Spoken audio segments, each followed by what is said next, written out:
Hello friends, எல்லோரும் எப்படி இருக்கீங்க? இன்றைக்கி வாழைப்பூ வச்சு நான்வெஜ் டேஸ்ட்டில் எப்படி குருமா பண்ணலான்னு பார்க்கலாம் வாங்க. இன்றைக்கி குருமாக்காக ஒரு வாழைப்பூ எடுத்திருக்கேன். இதில் மேலே இருக்க இந்த பர்பிள் கலர் ஸ்கின்னை வந்து எடுத்துடணும். எடுத்ததுக்கப்புறம் உள்ளுக்குள்ளே சின்ன சின்ன பீசஸாக இருக்கும். இந்த பீஸில் வந்து நடுவில் நரம்பு மாதிரி ஒரு பகுதியும் நடுவில் தொப்புள் மாதிரி ஒரு பகுதியும் இருக்கும். அது ரெண்டையும் எடுத்துட்டோம்னா க்ளீனிங் முடிஞ்சு.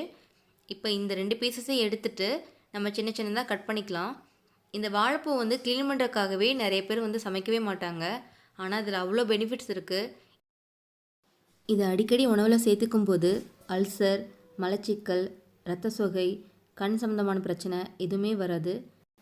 மெயினாக கன்சீவாக இருக்கவங்க ஏர்லி ஸ்டேஜில் வாமிட்டிங் நிறையா பண்ணுவாங்க. அவங்களுக்கு இதை தொடர்ந்து கொடுத்துட்டு வந்தீங்கன்னா அந்த ப்ராப்ளம்லாம் கண்ட்ரோல் ஆகிரும். நான் எப்படி க்ளீன் பண்ணுறேன்னு காட்டுறதுக்காக ஒவ்வொரு பீஸாக எடுத்து காமிச்சிருக்கேன். அப்படி இல்லைன்னா நீங்கள் ஒவ்வொரு பண்டலாக எடுத்துகிட்டு அப்படியே நீங்கள் க்ளீன் பண்ணலாம், ரொம்ப ஈஸியாக வரும். ஒரு 7-8 லேயர் க்ளீன் பண்ணதுக்கப்புறம் பர்பிள் ஸ்கின் போயிட்டு உள்ளுக்குள்ளே எல்லோ கலர் ஸ்கின் வரும். இந்த ஸ்டேஜில் வந்து அந்த பெல்லி பட்டன் நரம்பெல்லாம் ரொம்ப தின்னாக இருக்கும். இதை நம்ம அப்படியே சாப்பிட்லாம். அவ்வளோதாங்க, க்ளீனிங் முடிஞ்சு. இப்போ எல்லாமே கட் பண்ணிவிட்டு ஒரு பாத்திரத்தில் தண்ணிக்குள்ளே வந்து போட்டு ஊற வச்சுருங்க. அப்படி பண்ணும்போது உங்களுக்கு கருத்து போகாமல் இருக்கும்.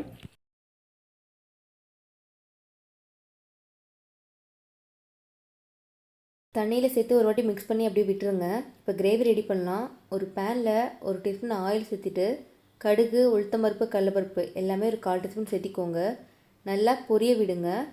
பொரிஞ்சதுக்கப்புறம் கட் பண்ண வெங்காயம் 2, ஒரே ஒரு பச்சை மிளகா இதையும் சேர்த்திட்டு நல்லா லைட் ப்ரௌன் ஆகிற வரைக்கும் மிக்ஸ் பண்ணி விட்டுக்கோங்க. அடுத்து மஞ்சள் தூள், இஞ்சி பூண்டு விழுது, இதுக்கு தேவையான அளவு உப்பு எல்லாமே சேர்த்து ஒன்றா கலந்து விட்டுருங்க.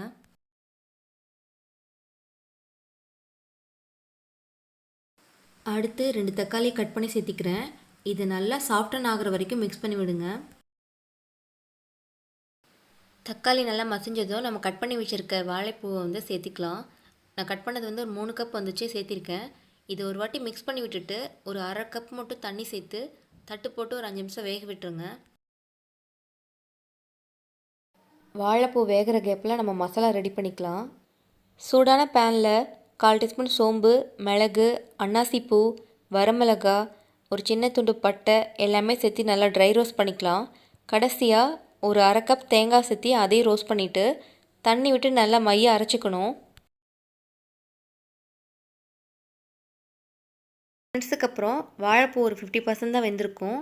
இந்த ஸ்டேஜில் நம்ம அரைச்சி வச்ச பேஸ்ட்டை சேர்த்திக்கலாம்.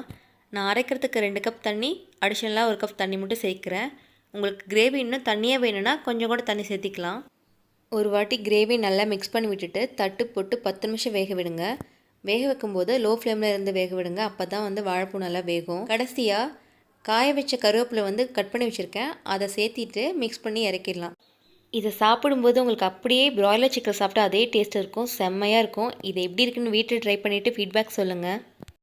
இதே மாதிரி இன்ட்ரெஸ்டிங் ரெசிபிஸ் வேணும்னா என் சேனலை லைக் பண்ணுங்கள், ஃபாலோ பண்ணுங்கள், மறக்காமல் சப்ஸ்கிரைப் பண்ணுங்கள். தேங்க்யூ.